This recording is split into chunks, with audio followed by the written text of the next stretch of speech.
As you know, it's been very wet here in the UK. Incredibly wet March. More rain than since records began.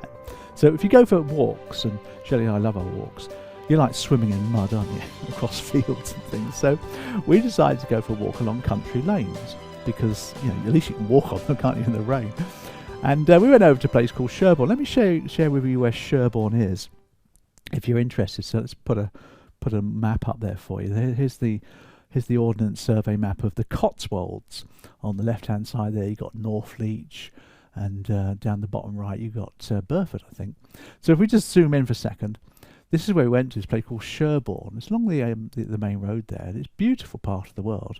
And we did a loop around these villages, or around these country lanes.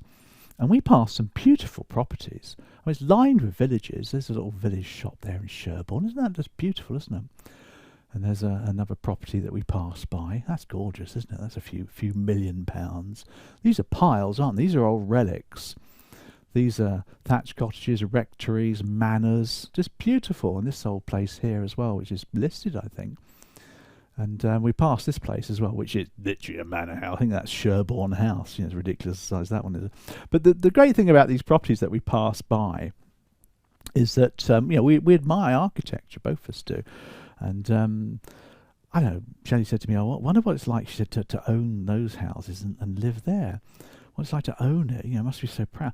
I said, well, actually, you don't really own those kinds of houses we talked about, because those houses I shared with you are, you know, a couple of hundred, 400, 500, 600, 700 years old. The people living there have probably lived there for 5, 10, 20, 25 years, and they'll move on or die, and somebody else will live there.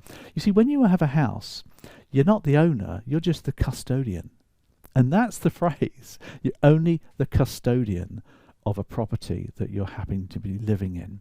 At some point, that property is going to be passed in your will to somebody else, maybe a next of kin, or, you know, you might sell and give it to somebody else. You know, you're only the custodian. And that's an important concept. If you're talking to somebody who's thinking about equity release, for example, you know, they're sitting on a pile of bricks and they're thinking about equity release and they're worrying about it, about the inheritance and all that kind of stuff.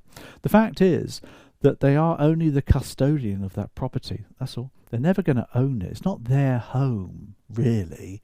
You're just the custodian.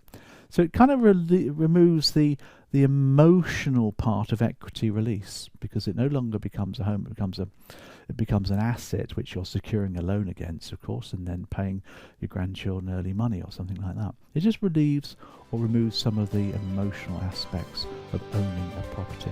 I like that one. You're only the custodian. Some lovely properties there, aren't there?